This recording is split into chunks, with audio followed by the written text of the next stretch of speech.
State abortion ban forces brain dead woman to carry fetus to term. It's happening, folks. It's here. Okay, I don't have to tell you, it's been happening. Hospital in Georgia sent a pregnant Black woman home despite a severe headache. Now that woman is brain dead. State law forcing her to give birth without the family's permission, consideration. We told you this would be happening with these laws that were just supposedly about protecting life. Whose life?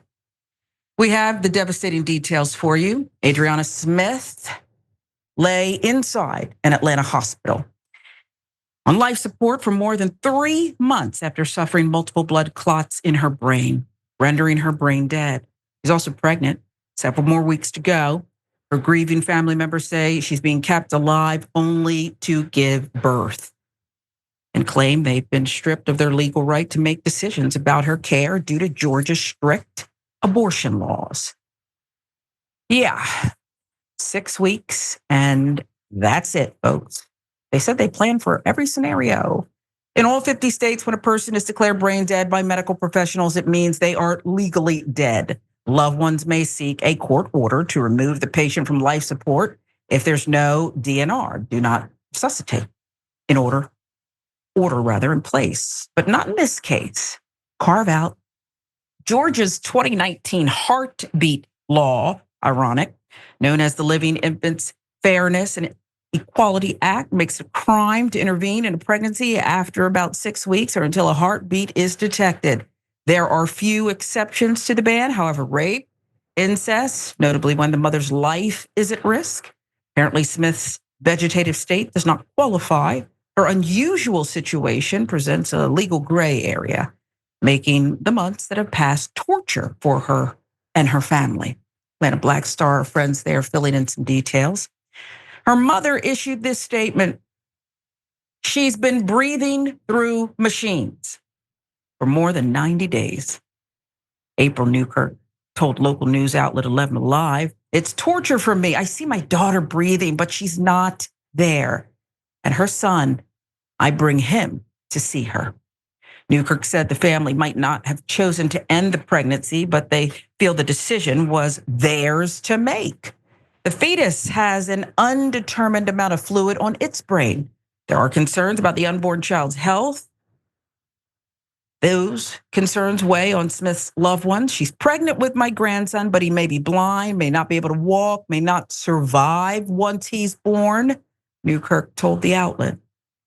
This decision should have been left to us. Now we're left wondering what kind of life he'll have, and we're going to be the ones raising him, she added. The potential cost of ongoing medical care for her grandson add another layer of worry. Doctors want to keep Smith alive via intensive life-sustaining treatments until the baby can survive outside the womb, which doctors estimate will be another 11 weeks. Right now, Smith is 21 weeks pregnant. They're hoping to get the baby to at least 32 weeks, Newkirk said. But every day that goes by, it's more costs, more trauma, more questions. Early February, Smith, who is a registered nurse at Emory University Hospital, was nearing her 9th week of pregnancy when she experienced intense headaches. She checked into Northside Hospital in Atlanta, but was released without having any test or a CT scan, her mother told reporters. They gave her some medication, she said, but it took 2 hospital transfers before a CT scan was finally done, revealing the deadly blood clots. If they had done that or kept her overnight, they would have caught it. Could have been prevented, lamented her mother. Morning after Smith was first released, she woke at home struggling to breathe. Her panicked boyfriend, hearing gurgling sounds, called 911. This time, she was taken to Emory Decatur, then moved again to her workplace, Emory University Hospital, where they ran a CT scan and discovered the clots in her brain. They asked me if I would agree to a procedure to relieve the pressure. I said yes, Newkirk said. Then they called me back and said they couldn't do it. It was too late. There's this from Atlanta Black Star, much more. Reporting that on May 13th, Smith was transferred another time to a 4th hospital, Emory Midtown, because they had better obstetric care. The doctors told Newkirk Throughout the ordeal in multiple hospitals, her family has visited her every day, including her young son, who believes his mother is just sleeping. I think every woman should have the right to make their own decision, Newkirk said, and if not, then their partner or their parents. Yeah, the people who knew her best, the people who love her, the woman who gave birth to her. Not a hospital, not hospital lawyers, and certainly not the state of Georgia. I mean, that's where I sit. There are so many issues here to break down when the state decides that we've got it covered, we're protecting life, except when they want to dole out social services that could preserve life, and Medicare expansions that could help preserve life instead of stressing hospitals that fail to perform a CT scan. Oh, yeah, Jordan, what about the cost?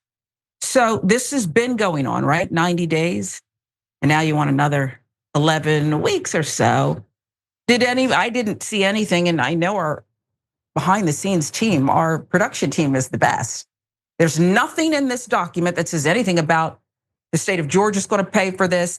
Emory is going to pay for this. Oh, yeah, they're going to kick in from the first time if this fetus is birthed. They're going to kick in and pay for a lifetime, maybe college too. I didn't see anything about that. Your initial thoughts? Yeah, I mean, my head went a few different places. First, it's just the barbarism inherent in this. Why is the state making this decision on behalf of that family? That is a grueling situation for anybody to be in. And the state, again, this is the party. The Republican Party is always complaining about, oh, we don't want government interference in our lives. We want small, limited government. But when it comes to this, they're fine with it. They think the government should be making medical decisions for people, which is absurd, of course. And the sensitivity here that's required for dealing with this situation is totally absent. They're heavy-handed. It's over encumbered. It's cumbersome. It's just intrusive. And then I went to the cost.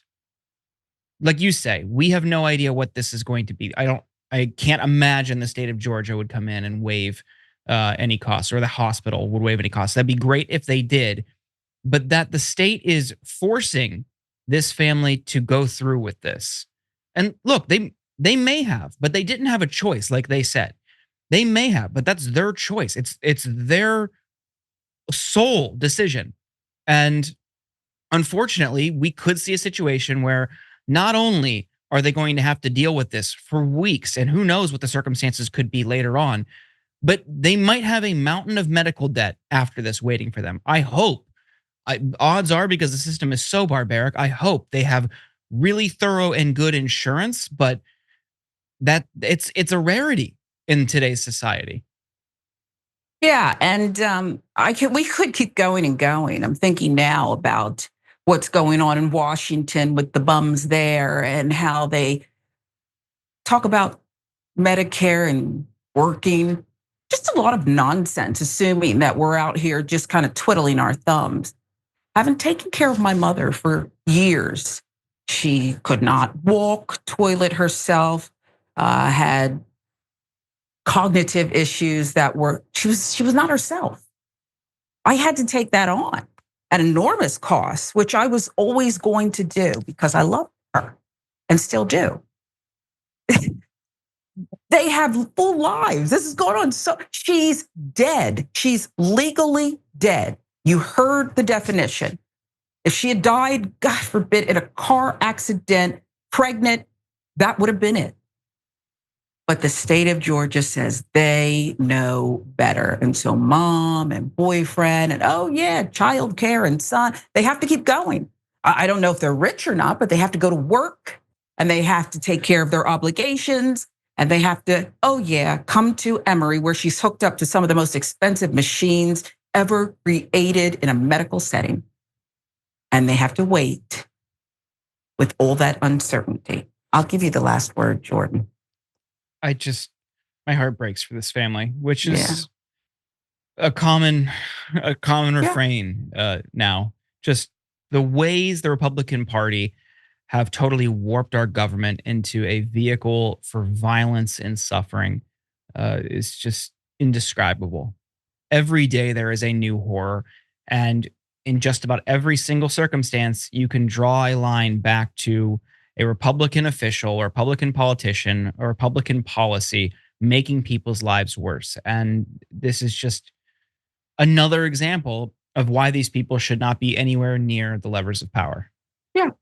And you see the propaganda that says up is down and left is right. And oh, yeah, that didn't happen. I won the election in 2020. All that propaganda is fine. It's reaching some people, but it's a little bit hard to get over on a society that potentially, I'll say for most of our existence, has been an open one where information flowed.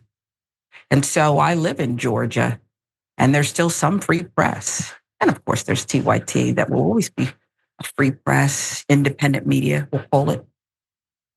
The problem is, you said your heart aches for them, and so does mine. But that's our hearts. We kind of need somebody else's hearts to be a little more open.